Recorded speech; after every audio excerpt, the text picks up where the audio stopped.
আসসালামু আলাইকুম প্রিয় শিক্ষার্থী বন্ধুরা, চতুর্থ শ্রেণীর বাংলাদেশ ও বিশ্ব পরিচয় ক্লাসে তোমাদের সবাইকে স্বাগতম। শিক্ষার্থী বন্ধুরা, তোমাদের অধ্যায় 4 পৃষ্ঠা 18-তে দেখো নাগরিক অধিকার নিয়ে যে একটি বিষয়বস্তু রয়েছে তারই আজকে সকল প্রশ্নের উত্তরগুলো আমি আজকে পড়ে শোনাবো। তাহলে নাগরিক অধিকার কি, এটা আমাদের আগে জানতে হবে। নাগরিক অধিকার কাকে বলে? নাগরিক অধিকার বলতে আমরা বুঝি যে ব্যক্তি কোনো রাষ্ট্রে স্থায়ীভাবে বসবাস করে, রাষ্ট্রের প্রতি আনুগত্য স্বীকার করে, রাষ্ট্রের সকল অধিকারগুলো ভোগ করে ও রাষ্ট্রের প্রতি কর্তব্য পালন করে, তাকে কি বলে? ওই রাষ্ট্রের নাগরিক বলে। বাংলাদেশের নাগরিক হিসেবে আমরা রাষ্ট্রের কাছ থেকে প্রধানত সামাজিক, রাজনৈতিক ও অর্থনৈতিক অধিকারগুলো কি করে থাকি? ভোগ করে থাকি, কিংবা অধিকারগুলো আমরা পাই। সামাজিক অধিকারগুলোর মধ্যে অন্যতম হলো কি? শিক্ষা লাভের অধিকার। এই শিক্ষা লাভের অধিকার হচ্ছে সবচেয়ে গুরুত্বপূর্ণ সামাজিক অধিকারগুলোর মধ্যে অন্যতম। আমরা রাষ্ট্রের উন্নয়নের জন্য প্রত্যেক নাগরিকের কি শিক্ষা গ্রহণ করা উচিত কিংবা প্রয়োজন। তোমরা এই বিষয়বস্তুটি ভালো করে পড়ে নিবে। আমি তোমাদের 19 পৃষ্ঠায় দেখো কিছু প্রশ্নের উত্তর রয়েছে। কতে বলেছে, শিক্ষকের সহায়তায় শ্রেণীতে আলোচনা করো। নাগরিক অধিকার বলতে কি বোঝায়? নিজের দেশের প্রতি কিভাবে দায়িত্ব পালন করা যায়? দেশের সরকার কিভাবে প্রতিটি নাগরিকের নিরাপত্তা নিশ্চিত করে? দেখো এখানে তোমাদের এই পাঠ্য বই 19 পৃষ্ঠায় ক নাম্বারে বলেছে শিক্ষকের নাগরিক অধিকার বলতে কি বোঝায়? উত্তর, নাগরিক হিসেবে রাষ্ট্র থেকে আমরা যে সকল সুযোগ সুবিধা ভোগ করি তাই নাগরিক অধিকার। পরবর্তী প্রশ্নে বলেছে, নিজের দেশের প্রতি কিভাবে দায়িত্ব পালন করা যায়? উত্তর, আইন কানুন মেনে চলে এবং উন্নয়ন কাজে অংশ নিয়ে কি নিজের দেশের প্রতি দায়িত্ব পালন করা যায়। পরবর্তী প্রশ্নে বলেছে, দেশের সরকার কিভাবে প্রতিটি নাগরিকের নিরাপত্তা নিশ্চিত করবে?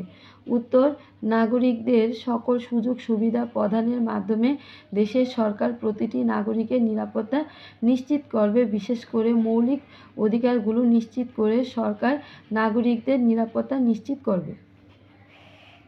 খ নাম্বারে বলেছে, এসো লিখি। প্রতিটি সামাজিক অধিকারের উদাহরণ লেখো। প্রতিটি বাক্য আমার অধিকার আছে। প্রতিটি বাক্য আমার অধিকার আছে দিয়ে শুরু করো। কাজটি একজন সহপাঠীকে সঙ্গে নিয়ে করো।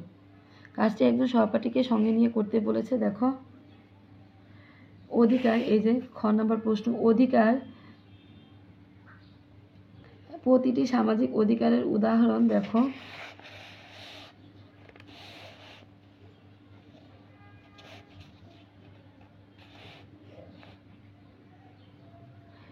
চলাফেরার অধিকার, আমার অধিকার আছে স্বাধীনভাবে চলাফেরা করার। এরপরে দেখো ধর্ম পালনের অধিকার, আমার অধিকার আছে নিজ ধর্ম ও ধর্মীয় উৎসব পালন করার। ভাষা ও সংস্কৃতি চর্চার অধিকার, আমার অধিকার আছে নিজ মাতৃভাষায় কথা বলা ও নিজ সংস্কৃতির চর্চা করা। তাহলে আমরা প্রতিটি সামাজিক অধিকারের উদাহরণ দেখো। প্রতিটি বাক্যে আমরা অধিকার আছে দিয়ে কি দিয়ে শুরু করব? কাজটি একজন সহপাঠীকে সঙ্গে নিয়ে করো। দেখো অধিকার, বেঁচে থাকার অধিকার, এরপরে শিক্ষার অধিকার, বেঁচে থাকার অধিকার আমাদের সকল। দেখো খ নম্বরে বলেছে যে প্রতিটি সামাজিক অধিকারের উদাহরণ লেখো। প্রতিটি বাক্যে আমার অধিকার আছে দিয়ে শুরু করো। মানে আমার অধিকার আছে এই লাইনটি দিয়ে শুরু করতে হবে। এরকম কয়েকটি বাক্য তৈরি করতে বলেছে। আমরা বইটি দুইটি পড়েছি। দেখো একটি হলো বেঁচে থাকা আর একটি হলো শিক্ষা। এখন আমরা পড়ব চলাফেরা। দেখো এই চলাফেরা দিয়ে অধিকারের উদাহরণ দিতে গেলে আমার অধিকার আছে এটা লিখে আগে শুরু করতে হবে। আমার অধিকার আছে নিজ ধর্ম ও ধর্মীয় উৎসব পালন করার। ভাষা ও সংস্কৃতি চর্চার উদাহরণ দেখো। আমার অধিকার আছে নিজ মাতৃভাষার কথা বলা ও নিজ সংস্কৃতিকে চর্চা করা। এবার আমরা খ নম্বর প্রশ্নের উত্তরটিও পড়ে নিব। এরপর দেখো গতে বলেছে, প্রতিটি অধিকারের সাথে দায়িত্ব জড়িত আছে। অধিকারের সাথে সাথে কোন দায়িত্ব পালন করা প্রয়োজন তা লিখো। প্রতিটি বাক্য আমার উচিত দিয়ে শুরু করো। প্রতিটি অধিকারের সাথে দায়িত্ব জড়িত আছে। অধিকারের সাথে কোন দায়িত্ব পালন করা প্রয়োজন তারই কয়েকটি বাক্য আমাদের তৈরি করতে বলেছে, কিন্তু বাক্যগুলোর প্রথমে আমার উচিত এই লেখাটি দিয়ে শুরু করতে বলেছে। দেখো এখানে দুইটি করে দেখানো হয়েছে। অধিকার, বেঁচে থাকা, আমার উচিত যারা খাবার পায় না তাদের খাদ্য দিয়ে সাহায্য করা। শিক্ষা, আমার উচিত নিয়মিত পড়ালেখা করা। এরপরে দেখো 3 বলেছে মত প্রকাশ, আমার উচিত বিভিন্ন বিষয়ে নিজের মত প্রকাশ করা এবং অন্যের মত শোনা। চলাফেরা, আমার উচিত কারো চলাফেরা যেন আমার দ্বারা বাধাগ্রস্ত না হয় সেদিকে খেয়াল রাখা। ভাষা ও সংস্কৃতি, আমার উচিত নিজের ভাষা ও সংস্কৃতিতে সংস্কৃতির চর্চা করা।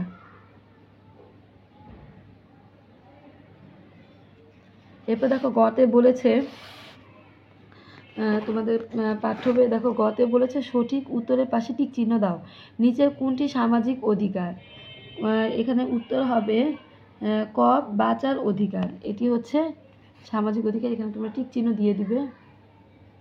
তোমাদের পাঠ্য বইয়ের 20 নম্বর পৃষ্ঠায় রয়েছে রাজনৈতিক অধিকার নিয়ে, তা তোমরা এই বিষয়বস্তুটা ভালো করে পড়ে নিবে, ভিডিওটি অনেক বড় হয়ে যাবে। দেখো 21 পৃষ্ঠায় বলেছে শিক্ষকের সহায়তায় শ্রেণীতে আলোচনা করো যে একটি দেশের নাগরিক কিভাবে রাষ্ট্র পরিচালনায় অংশগ্রহণ নেবেন। নির্বাচন কি? নির্বাচন কখন হয়? কার ভোট প্রদানে কি অংশগ্রহণ করতে পারবেন? কারা ভোট প্রদানের অংশগ্রহণ করতে? দেখো ক নাম্বার, এই যে 2 রাজনীতির অধিকার, যে ক নাম্বার পৃষ্ঠায় 21 শিক্ষকের সহায়তা শ্রেণীতে আলোচনা করো যে একটি দেশের নাগরিক কিভাবে রাষ্ট্র পরিচালনায় অংশগ্রহণ করে। উত্তর, একটি দেশের নাগরিকরা ভোট প্রদানের মাধ্যমে রাষ্ট্র পরিচালনার অংশগ্রহণ করে, কেননা যারা রাষ্ট্র পরিচালনা করেন তার জনগণের ভোটে। দেখো খ নম্বর প্রশ্নে বলেছে নির্বাচন কি? উত্তর, নির্বাচন একটি সরকারের নির্দিষ্ট মেয়াদ শেষ হলে নির্বাচন হয়। আমাদের দেশে সাধারণত 5 বছর পর পর অধিকাংশ নির্বাচন হয়। এরপর বলেছে নির্বাচন কখন হয়? উত্তর, একটি সরকারের নির্দিষ্ট মেয়াদ শেষ হলে নির্বাচন হয়। আমাদের দেশে সাধারণত 5 বছর পর পর অধিকাংশ নির্বাচন হয়। কারা ভোট প্রদানের অংশগ্রহণ করতে পারেন? উত্তর, যেসব নাগরিকের বয়স কারা ভোট প্রদানের অংশগ্রহণ করতে পারে? দেশের যেসব নাগরিকের বয়স 18 বছর ও তার উপরে তারা ভোট প্রদানে অংশগ্রহণ করতে পারে। এরপর দেখো খ নম্বরে কি বলেছে, প্রতিটি রাজনৈতিক অধিকারের একটি করে উদাহরণ লেখো। আমার পরিবার দিয়ে বাক্যগুলো শুরু করো, কাজটি দুজনে মিলে করো। মানে প্রতিটি রাজনৈতিক অধিকার যে রয়েছে সেই অধিকারগুলো নিয়ে আমাদের একটি বাক্য তৈরি করতে বলেছে। আর বাক্য লাইনটিতে আমার পরিবার দিয়ে লাইনগুলো শুরু করতে বলেছে। দেখো নির্বাচনের অধিকার, 18 বছর বয়স হলে আমি ভোট দিতে পারবো। এরপরে দেখো মত প্রকাশের অধিকার, পরিবারের সদস্যরা স্বাধীনভাবে মতামত প্রকাশ করতে পারেন। আর বাক্যগুলো তৈরি করে দেখাচ্ছি। দেখো আইনের চোখে সমান অধিকার। আইনের চোখে সমান অধিকার দিয়ে হচ্ছে আমার পরিবারের সবাই আইনের সমান আশ্রয় লাভ করে। বিদেশে নিরাপত্তা লাভের অধিকার, আমার পরিবারের কেউ বিদেশে বিপদে পড়লে সরকারের কাছে সাহায্য চাইতে পারবে। ব্যক্তি স্বাধীনতা রক্ষার অধিকার, আমার পরিবারের সকলেই ব্যক্তি স্বাধীনতা রক্ষার বিষয়ে সচেতন হবে। এরপরে দেখো গতে বলেছে 4 জনের ছোট দলের নিচের ঘটনাটি অভিনয় করে দেখাও। 2 জন শিক্ষার্থী অন্য 2 জন শিক্ষার্থীকে ভোট প্রদান করতে নিষেধ করবে। 2 জন যুক্তি সহকারে তাদের নির্বাচনের অধিকারের কথা বলবে। এই অভিনয় থেকে কি শিখলে? এভাবে তোমরা এই ভোট দানের যে নির্বাচনের যে বিষয়টি আছে সেটি নিয়ে 4 জনের ছোট একটি দলের ঘটনাটি অভিনয় করে দেখাবে। এরপর ঘতে বলেছে দেখো যাচাই করি, বাক্যটি সম্পূর্ণ করো। ভোট দেওয়ার অধিকারের গুরুত্বপূর্ণ কারণ কি? ভোট দেওয়ার অধিকারের গুরুত্বপূর্ণ কারণ হচ্ছে একটি অন্যতম কি রাজনৈতিক অধিকার।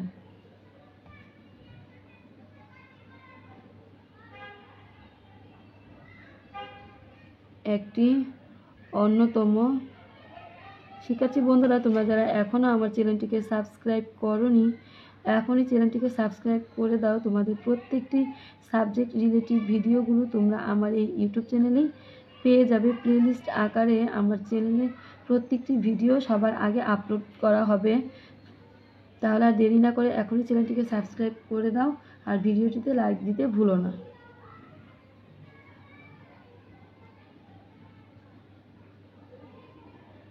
এই শূন্যস্থানে তোমরা লিখে দিবে ভোট দেওয়ার অধিকার গুরুত্বপূর্ণ কারণ একটি অন্যতম রাজনৈতিক অধিকার। এটি হচ্ছে কি একটি অন্যতম রাজনৈতিক অধিকার। এরপরে দেখো 3 নম্বরে রয়েছে অর্থনৈতিক অধিকার। তাহলে অর্থনৈতিক অধিকারের যে বিষয়বস্তুটি রয়েছে এটি তোমরা ভালোভাবে পড়ে নিবে। দেখো এর কতে বলেছে এসো বলি শিক্ষকের সহায়তায় শ্রেণীতে আলোচনা করো, কাজ করা প্রয়োজন কেন?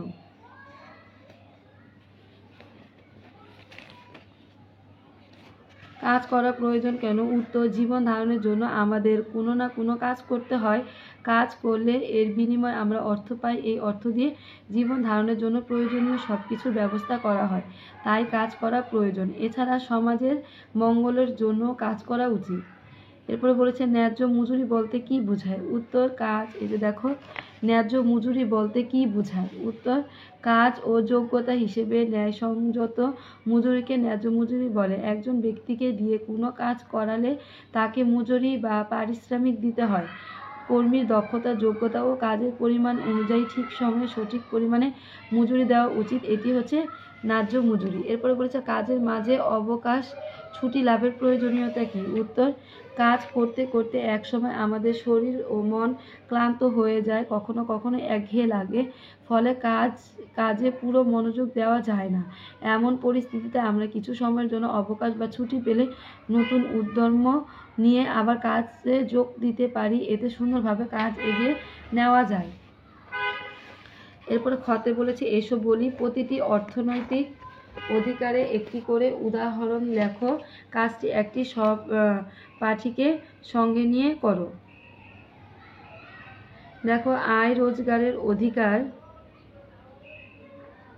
এরপরে দেওয়া আছে কি ন্যায্য মজুরি লাভের অধিকার। উদাহরণ, কৃষক কৃষিকাজ করে কি আয় করেন অথবা আয় রোজগার করার অধিকার। কৃষক কৃষিকাজ করে আয় করেন অথবা, এখানে তোমরা লিখে দিবে অথবা সব নাগরিকের স্বাধীন ও বৈধ উপায়ে চাকরি বা ব্যবসা বা অন্য কাজ করে কি আয় রোজগারের অধিকার আছে। আয় রোজগারের অধিকার দিয়ে তোমরা এটা লিখে দিবে। এরপরে বলেছে দেখো, ন্যায্য মজুরি লাভের অধিকার। তোমরা লিখবে শ্রমজীবী মানুষ শ্রমের বিনিময়ে মজুরি লাভ করেন। শ্রমের বিনিময়ে সবার ন্যায্য মজুরি লাভের অধিকার আছে। এরপরে গতে বলেছে তোমার এলাকায় কোন কোন পেশাজীবী বাস করে তার একটি তালিকা তৈরি করি, তাদের ছবি সংগ্রহ করি, একে একটি পোস্টার বানাও। দেখো, তোমরা এই প্রশ্নের উত্তরটি এভাবে লিখবে।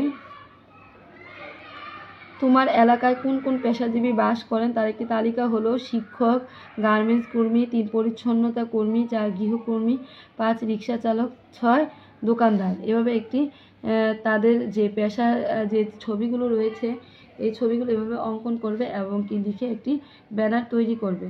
এরপরে দেখো ঘতে কি বলেছে যাচাই করি, নিচের কোনটি কোন অধিকার তা ছকে নির্ধারিত স্থানে লেখো। দেখো, সামাজিক অধিকার, এই যে শিক্ষা, সামাজিক অধিকার কি? শিক্ষা দিয়ে সামাজিক অধিকার হচ্ছে বাসস্থান, শিক্ষা, বাসস্থান আর ভাষা।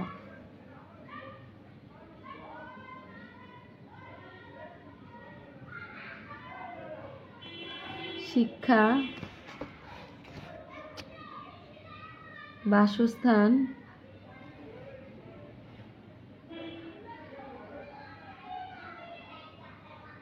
তোমরা এই বক্সটাতে এভাবে লিখে দিবে শিক্ষা, বাসস্থান আর কি ভাষা।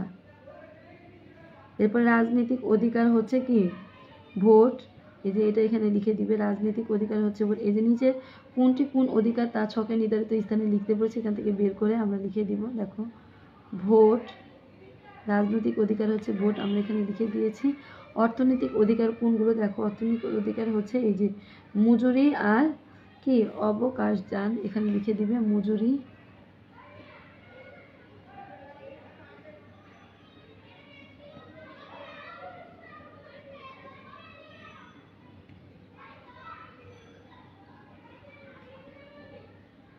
অবকাশ যাপন। এবার তোমরা এই ছকটি লিখে দিবে। শিক্ষার্থী বন্ধুরা, তাহলে আজকের মতো এই পর্যন্ত। পরবর্তী ভিডিওটিতে আমি তোমাদের এই অধ্যায় 4-এর যে অল্প কথার উত্তর ও বর্ণনামূলক প্রশ্নের উত্তরগুলো রয়েছে এগুলো সমাধান করে দিব। এই প্রশ্নের উত্তরগুলো তোমরা ভালো করে পড়ে নিবে, হ্যাঁ ভালো করে শিখে নিবে, আর চ্যানেলটিকে সাবস্ক্রাইব করে দিবে। তোমাদের প্রত্যেকটি ভিডিও, প্রত্যেকটি সাবজেক্টে 2025 সালের যে প্রত্যেকটি সাবজেক্টের ভিডিও আছে সেই ভিডিওগুলো তোমরা আমার ইউটিউব চ্যানেলে সবার আগে পেয়ে যাবে। আমি সবার আগে আমার ইউটিউব চ্যানেলে প্রত্যেকটি তোমাদের সাবজেক্টের উপরের ভিডিওগুলো আপলোড করেছি। তাহলে আর দেরি না করে তোমরা আমার চ্যানেলের প্লেলিস্ট আকারে ভিডিওগুলো দেওয়া আছে, তোমরা সেখান থেকে দেখে নিও, আর চ্যানেলটিকে সাবস্ক্রাইব করে দিও পরবর্তী ভিডিওগুলো পাওয়ার জন্য। আজকের মতো এই পর্যন্ত। আল্লাহ হাফেজ।